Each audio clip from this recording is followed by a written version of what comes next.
In boarding schools across Nigeria, there's a legend that still haunts students to this day.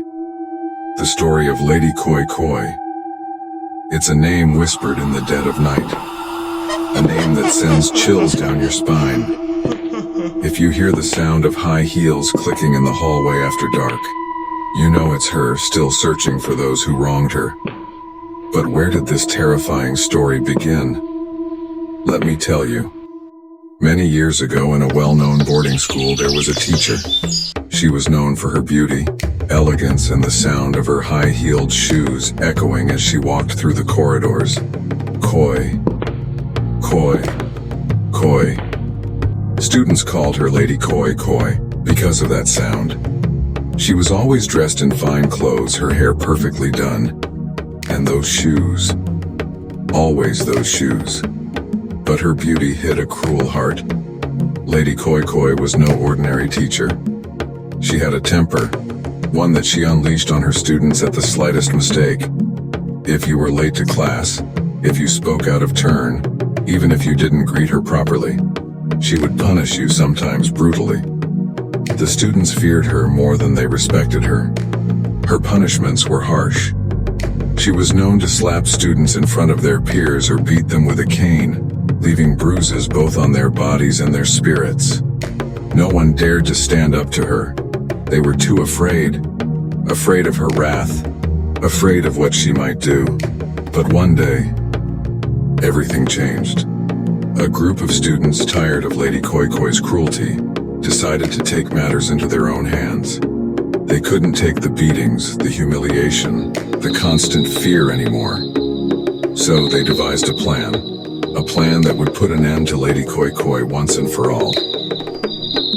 That night, when the school was quiet and the lights had gone out, they crept through the hallways toward her room. They waited for her to fall asleep, and then they struck. It happened so fast. Lady Koi Koi barely had time to scream before the students beat her to death. In the darkness of that night, her reign of terror came to a violent end.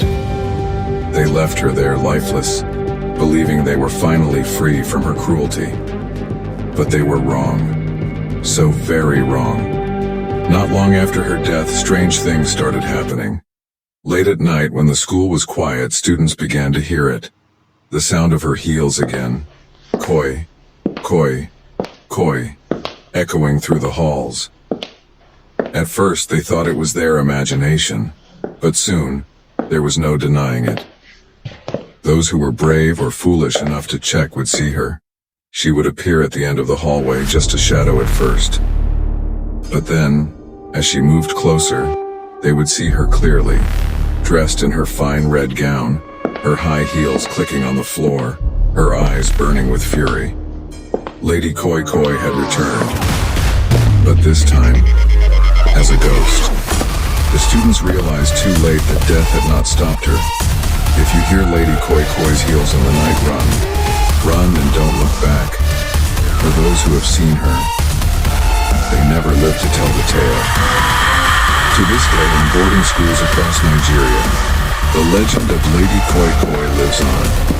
And if you ever hear the sound of high heels late at night, remember, don't open your door. She might be waiting for you.